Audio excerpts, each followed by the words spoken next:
Income from house property section बताएंगे। Income from house property में क्या सेक्शन लिखा हुआ है?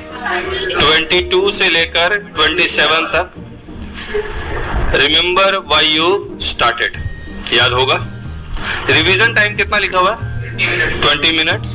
Your time of revising and memorising आप रिकॉर्ड करेंगे ताकि इंप्रूवमेंट हो सके। Did you memorise? अगर आपने याद नहीं किया है तो आपको याद करना जरूरी है। एक ही लॉ है इनकम टैक्स में रैंक लाने का, आपको समझना है और याद करना है। पहला सेक्शन कौन सा है? 22। कौन सा सेक्शन है ये? चार्जेबिलिटी सेक्शन है। लॉ क्या कहता है? Please, the annual value of building और land अपटेनेंट thereto of which assessee is the owner not occupying the building for his own business or profession। Annual value का मतलब क्या होता है? It represents the earning capacity of building. Building का actual rent को tax नहीं करते हैं, बिल्डिंग जितना पैसा कमा सकती है उसको टैक्स करते हैं। अगर actual rent of building tax करना होता तो सेक्शन 22 का स्टार्टिंग वर्ड क्या होता? Actual rent of building. Actual rent नहीं लिखा हुआ है, क्या लिखा हुआ है? Annual value of building. Annual value it represents the earning capacity of building. Section 23 में लिखा हुआ है एनुअल वैल्यू कैसे निकालते हैं। बिल्डिंग का मतलब क्या? जिसका कंस्ट्रक्शन चल रहा है या जिसका कंस्ट्रक्शन कंप्लीट हो चुका है? जिसका कंस्ट्रक्शन कंप्लीट हो चुका। ये इंपॉर्टेंट क्यों है? क्योंकि जिस दिन कंस्ट्रक्शन कंप्लीट हुआ है उस दिन से एनुअल वैल्यू निकालते हैं। अगर 1 मई 2013 को कंस्ट्रक्शन कंप्लीट हुआ है तो 13-14 के लिए एनुअल वैल्यू 11 महीने का निकलेगा।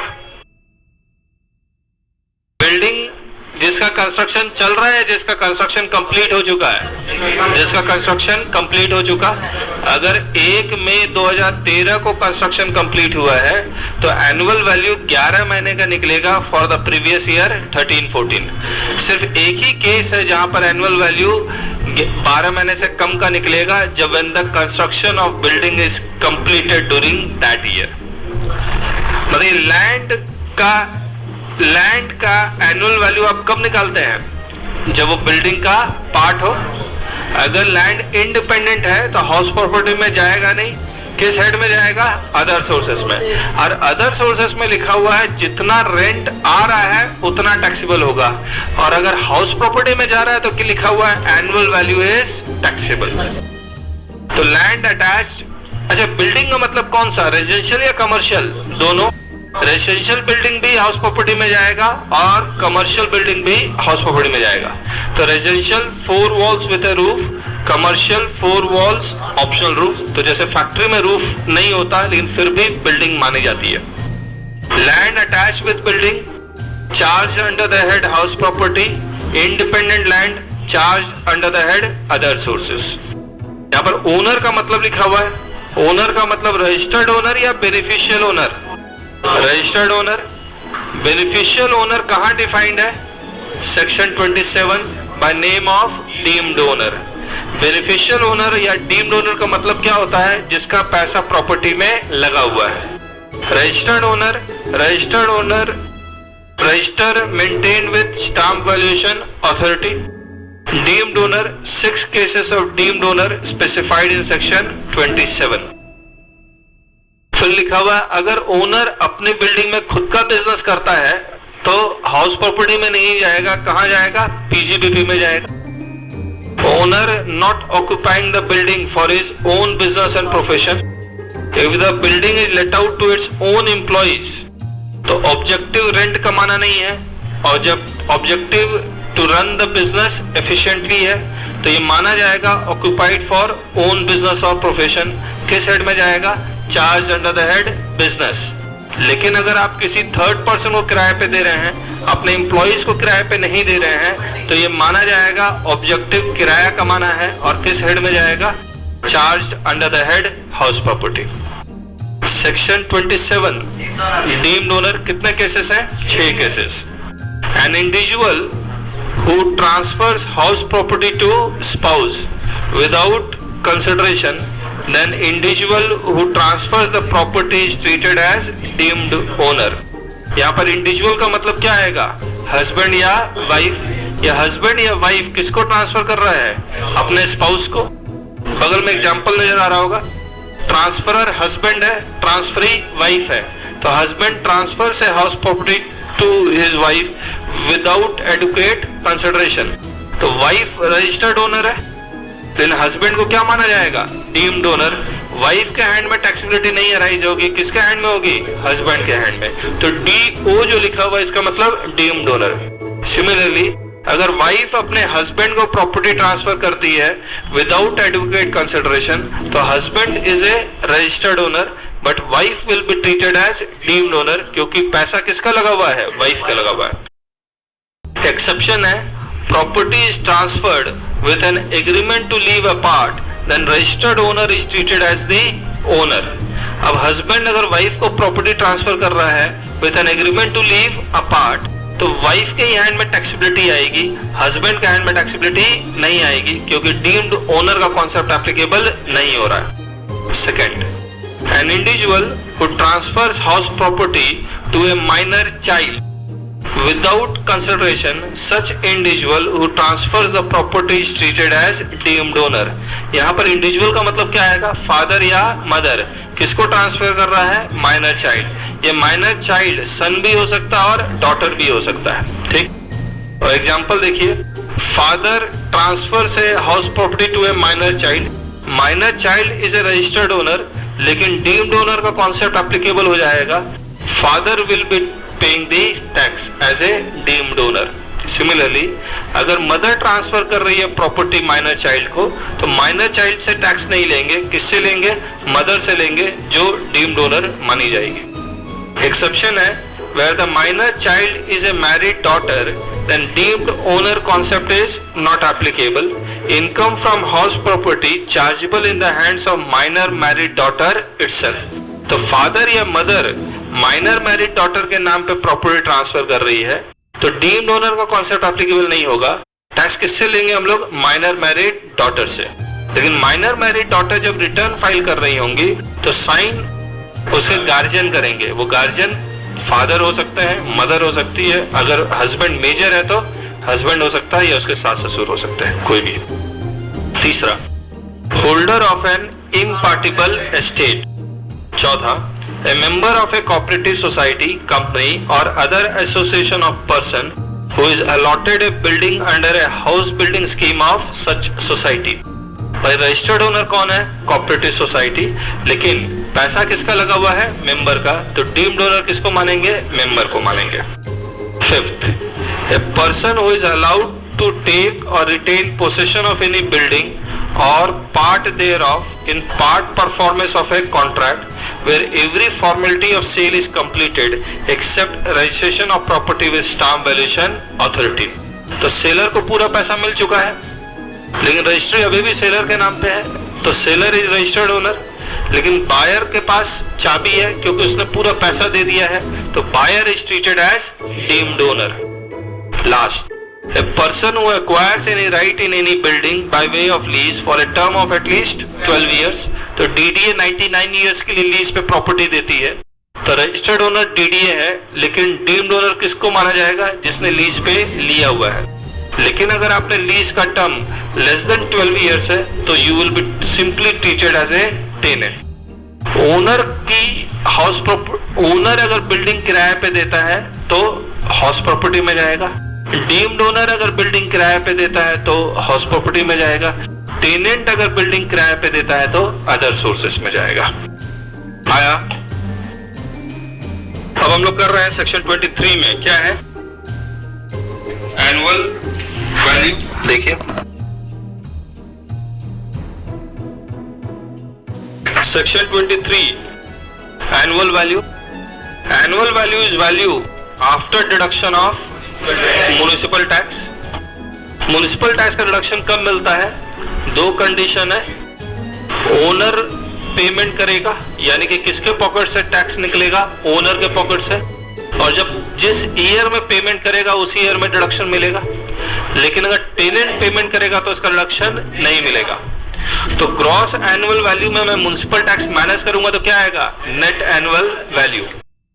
तो लॉ पढ़ रहा हूं, annual value is value after deduction of municipal tax. Municipal tax, its deduction is allowed in the financial year in which payment is made by the owner, paid basis plus owner. Tenant pays, then deduction of municipal tax is not allowed. Annual value किस section में निकालते हैं, 23 में। Section 23 के कितने part है, 3 part में divide कर दिया, 23 subsection 1, 23 subsection 2 and 3, section 23 subsection 4। 23 subsection 1 में लिखा हुआ लेट आउट प्रॉपर्टी, इसके 3 पार्ट हैं, ए, बी एंड सी। ए में लिखा हुआ है एक्सपेक्टेड रेंट, बी में एक्चुअल रेंट, सी में loss on account of vacancy.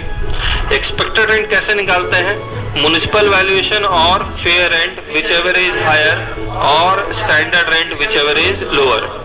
Actual rent कैसे निकालते हैं, actual rent equal to rent received और रिसीवेबल। रेंट रिसीव्ड का मतलब जो पैसा मिल चुका है, रिसीवेबल का मतलब जो पैसा आपको मिलने वाला है अगर प्रॉपर्टी किराए पे है तो। जो पैसा आपको मिला ही नहीं है उसके ऊपर भी टैक्स गवर्नमेंट मांग रही है, तो गवर्नमेंट ने अनरियलाइज रेंट का डिडक्शन दे दिया। वैकेंसी का डिडक्शन हम लोग किस में से देते हैं, एक्चुअल रेंट में से देते हैं या हायर में से देते हैं, हायर में से। इसीलिए वैकेंसी पहले ऐड करेंगे, उसके बाद हायर में से माइनस करेंगे। वैकेंसी का मतलब अगर प्रॉपर्टी ओनर किराए पे देना चाहता है लेकिन उसके पूरी कोशिश के बावजूद अगर प्रॉपर्टी किराए पे नहीं लगती है बिकॉज ऑफ फ्लड, अर्थक्वेक, तो उसको हम लोग क्या कहेंगे, वैकेंसी। तो property is lying vacant in spite of the best effort of the owner to let the property. Now अगर प्रॉपर्टी एसओपी फॉर रेजिडेंस है, 11 महीने लेट आउट है, 1 महीने एसओपी फॉर रेजिडेंस है, तो हम लोग क्या मानते हैं, it is let out property. आपको एक्चुअल रेंट किसका निकालना है, 11 महीने का। एसओपी फॉर रेजिडेंस अगर है तो न रेंट मिला है न मिल सकता है। रेंट कब मिल सकता है, the property is let out. तो एक्चुअल रेंट का पूरा फॉर्मूला अगर पढ़ूं, रेंट रिसीव्ड और receivable equal to let out period plus vacant period minus unrealized rent of current financial year, ignore self-occupied property for residence. Gross annual value equal to expected rent or actual rent, whichever is higher, less loss on account of vacancy.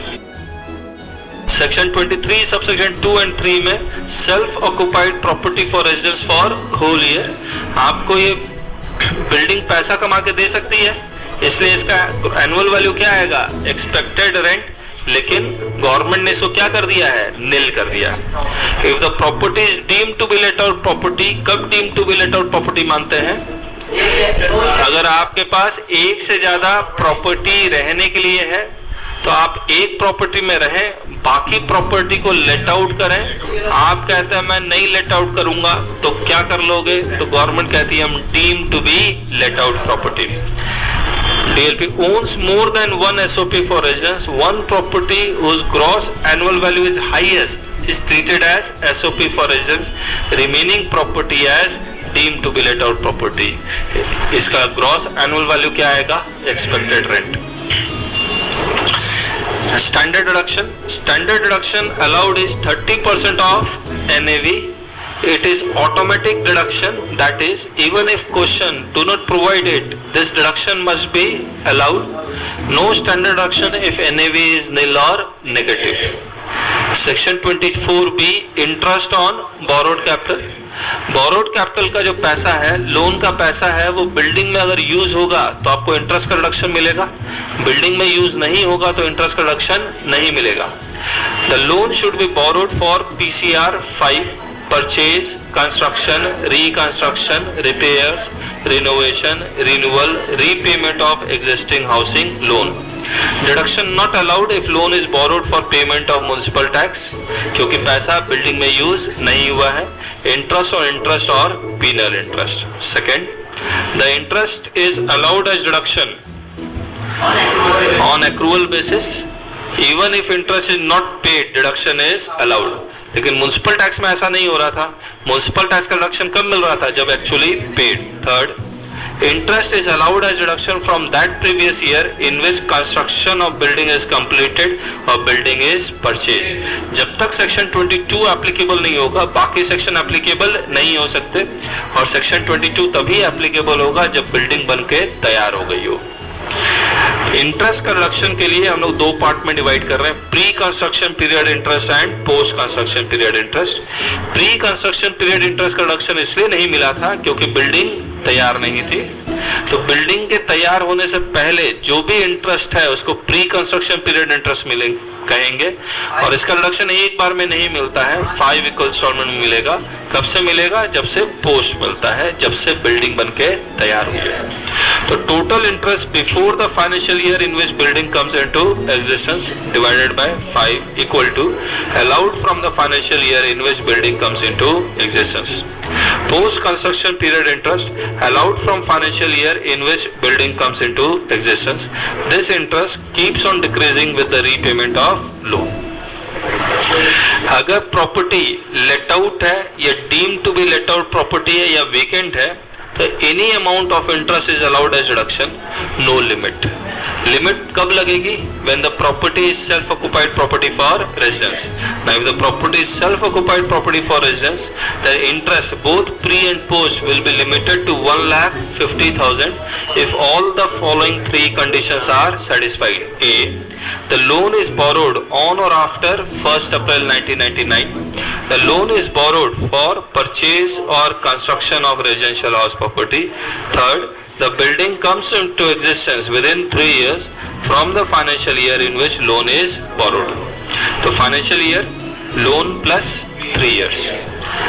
अगर ये तीनों में से कोई भी एक condition नहीं satisfy करता है तो लिमिटेड डिडक्शन कितना है? 30,000। वो क्या क्या हो सकता है? अगर आपने लोन 1 अप्रैल 99 से पहले लिया है तो बाकी कंडीशन चेक करने की जरूरत नहीं है, लिमिट कहाँ तक? 30,000। लेकिन अगर आपने लोन 1 अप्रैल 1999 या उसके बाद लिया है लेकिन रिपेयर्स के लिए लिया है, रिनोवेशन के लिए लिया है, तो भी 30,000। आपने लोन लिया है 1 अप्रैल 1999 के बाद परचेज और कंस्ट्रक्शन के लिए, लेकिन बिल्डिंग तैयार होती है 3 साल बाद, तब भी लिमिट कहां तक लगेगी? 30,000 की। तो मैं पढ़ रहा हूं, the loan is borrowed before 1st April 1999. The loan is borrowed for repairs or renewal. The building comes into existence after 3 years. तो रिडक्शन लिमिट कहां तक करेंगे? 30,000 तक। Section 25, restriction on deduction of interest where interest is payable outside India but is paid without deducting tax at source, then such interest is not allowed as deduction. दो section और है, section 25AA, recovery of unrealised rent. ये taxable कब होता है? Recovery of unrealised rent, जिस year में unrealised rent मिलेगा। किस हेड में टैक्सेबल होगा? Under the head house property even if building is transferred. Standard action नहीं मिलेगा। Section 25B, receipt of arrears of rent, ये कब टैक्सेबल होगा? In the year of receipt. और एरियर्स ऑफ रेंट एप्लीकेबल तभी होता है when the rent is increase with retrospective effect. ये भी हाउस प्रॉपर्टी में हमेशा टैक्सेबल होगा even if building is transferred. कितना क्या स्टैंडर्ड एक्शन मिलेगा? Yes, available at the rate of 30% of arrears of rent. Section 26, co-owner is not assessed as AOP। ये पहला सेक्शन है जो एक्सेप्शन है AOP का। Each owner is treated as individual owner. Each owner entitled to benefit of SOP for residents whose gross annual value is nil. Each co-owner entitled to deduction of interest to a maximum of 30,000 or 1,50,000.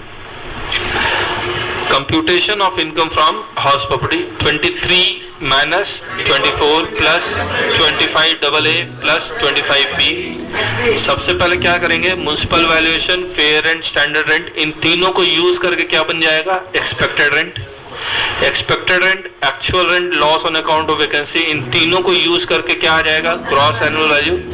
इसमें municipal tax minus करेंगे तो क्या आएगा? NAV। इसमें दो चीजें minus करेंगे, standard action और इंटरेस्ट, तो क्या आएगा? House property. इसमें प्लस करेंगे 25AA, recovery of unrealised rent, इसमें स्टैंडर्ड एक्शन नहीं मिलता, plus 25B, receipt of arrears of rent, इसमें स्टैंडर्ड डिडक्शन मिलता है। क्या आ जाएगा? Income from house property. दो चीजें आप हमेशा याद रखना इनकम फ्रॉम हाउस प्रॉपर्टी में सॉल्व करते वक्त, अगर फेयर रेंट क्वेश्चन में नहीं दिया हुआ है तो actual rent is treated as fair rent. दूसरा, एनुअल वैल्यू हमेशा 12 महीने का निकलेगा, कम का कब निकलेगा? If the construction is completed during the year. ये लिख लें आप।